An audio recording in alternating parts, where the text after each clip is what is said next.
Olá, amigos e amigas, Diácono Beto, Paróquia São Miguel Arcanjo, Arquidiocese de Maringá. Estamos estudando o livro de Números. Vimos no estudo passado, no capítulo 21, que Israel tomou Orna e depois fizeram novamente aquela queda afastando-se de Deus e houve uma infestação de serpentes, aonde Deus mandou erigir uma serpente para que o povo pudesse olhar para essa imagem da serpente e ficar curado das picadas de cobra. Hoje, o povo vai caminhar um pouquinho mais. Se até então eles estavam perto da terra prometida, agora eles entram na terra prometida, na terra de Moabe, e ali vai acontecer algo muito interessante, porque há uma mudança de estratégia. Mas invoquemos a Trindade Santa para nos iluminar nesse estudo. Pai, e Filho, e Espírito Santo. Amém. Pegue sua Bíblia no capítulo 22 do livro de Números. Hoje nós vamos ver o capítulo 22, 23 e 24. Uma história muito interessante sobre o rei Balaque e Balaão, cuja jumenta chega até a falar. E vamos encerrar com o capítulo 25, aonde o povo novamente se afasta de Deus. Quando você começa no capítulo 22, o tema é: o rei de Moabe recorre a Balaão. Vamos entender. Israel está se aproximando da terra prometida. Vem fazendo algumas guerras e, com a mão forte de Deus, vem vencendo. Quando eles chegam na fronteira, que eles entram na terra prometida, Moabe é onde está a cidade de Jericó, que é a primeira a ser tomada. O rei olha e fala assim: meu Deus do céu, esse povo vem vencendo guerras por causa do seu Deus. E agora? Meu exército é numeroso, mas não vai ser suficiente para vencê-lo. O rei Balaque tem uma ideia. Ele quer tirar a guerra do campo da força física de exércitos e passar a guerra para o religioso. Assim a gente consegue entender a história de Balaão, porque Balaque, rei de Moabe, manda os seus homens importantes chamar uma pessoa, Balaão, que tanto é tido como um feiticeiro, um adivinho, um sacerdote, alguém que é uma liderança religiosa e respeitada daquela região. Então ele manda chamar essa liderança com um preço a ser pago para falar assim: amaldiçoa Israel, porque quem você amaldiçoa fica amaldiçoado, e quem você abençoa fica abençoado, e quem está na bênção vai vencer a guerra. Então Balaque, ele muda a estratégia. Em vez de pensar na força dos exércitos, ele quer uma guerra entre as divindades. Para isso, ele chama Balaão. Na história, começa bem simples. O rei de Moabe recorre a Balaão. Balaque, filho de Sefor, viu que tudo que Israel fizera aos amorreus. Moabe tomou-se de pânico diante deste povo, pois era muito numeroso.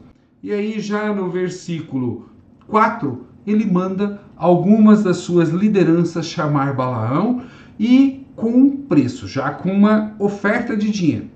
Chega num determinado ponto e ele se desespera, porque é negado a primeira vez, e ele aumenta esse valor, metade do meu riqueza. Eu vou perder tudo, se eu ficar com metade, é lucro.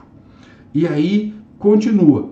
Os mensageiros de Balaque chegam a Balaão e ele fala assim: tudo bem, eu vou. No primeiro momento, Deus fala: vai com eles, mas você só vai falar aquilo que eu disser para você. E aí ele vai andando. De repente, a narrativa muda. Por quê? Aparece um anjo. Deus parece que fica zangado. Ele manda aí, depois ele fica zangado. Tem um anjo na estrada com uma espada pronta para matar Balaão. Ele não vê o anjo, mas a sua jumenta vê. E ao vê-lo, ela desvia do anjo, porque ele está com a espada na mão. E aí Balaão bate a primeira vez na mula, ela continua desviando, bate a segunda vez. Na terceira vez, a jumenta simplesmente fala.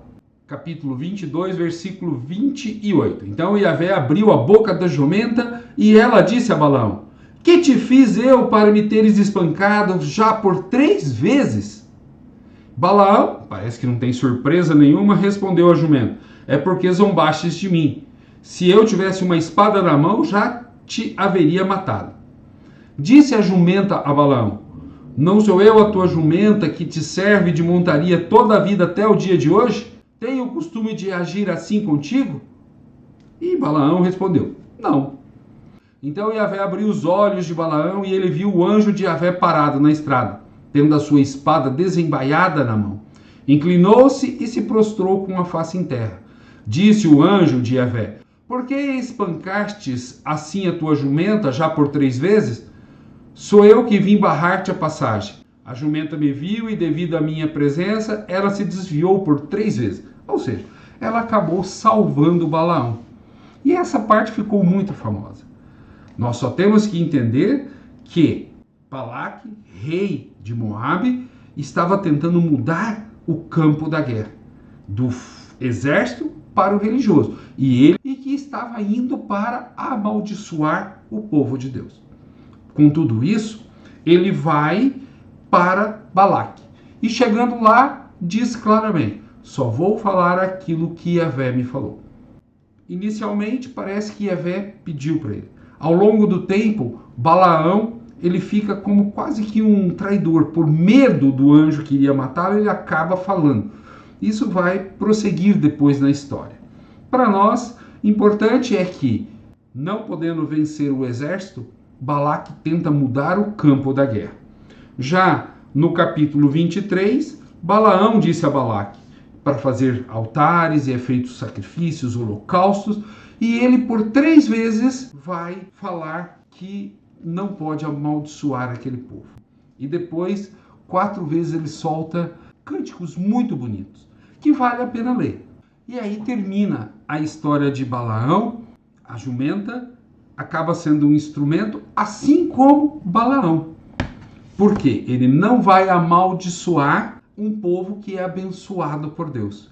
Por medo ou por presságio divino, para nós não importa. Mas naquele momento, Balaque, tentando mudar o campo da guerra, não vai conseguir. E vai ter que enfrentar os exércitos de Israel. Terminada essa história, lá no capítulo 24, versículo 25, diz: depois Balaão se levantou, partiu e voltou para os seus. Balaque também seguiu o seu caminho. E já no capítulo 25, Israel está em Fegor. Israel estabeleceu-se em Setim. O povo se entregou à prostituição com as filhas de Moabe. Ou seja, chegando na Terra Prometida, esse povo já começa a se relacionar com as mulheres estrangeiras. E com isso trazem as divindades estrangeiras. O que é muito claro no versículo 3. Estando Israel assim ligado com o Baal de Fegor, a ira de Yahvé inflamou-se contra Israel. Ou seja, eles já se prostituíram. Na Bíblia, prostituição significa idolatria. E aí Yahvé vai falar com Moisés, e aí vai novamente acontecer sempre aquele negócio que a gente tem dificuldade de entender. Um monte de gente morre. Aqui foram empalados os chefes que levaram os homens à prostituição, e no total acabou morrendo 24 mil devido a uma praga que não fala qual é. Mas, ao afastar-se de Deus, novamente a morte se aproxima. E ao final, Eleazar, filho de Araão, vai lá, mata quem fez isso daí e acaba livrando o povo. E Deus fala no versículo 12: por essa razão eu afirmo, dou-lhe a minha aliança de paz. E coloca como eterna a posteridade de Araão como sacerdote para Israel. Bastante interessante, né, gente? Quanta coisa para a gente ver. Histórias bonitas, mas que revelam verdades. Já que não dá para guerrear na força, vamos tentar através da religião. Também não deu. No próximo vídeo, nós vamos entrar numa parte de licenciamento, novas regras e algo interessante, a herança das filhas. Se você já está inscrito em nosso canal, vá lá e dê o positivinho. Porém, se você ainda não está inscrito, se inscreva para juntos estudarmos a Sagrada Escritura. Paz e bem a todos!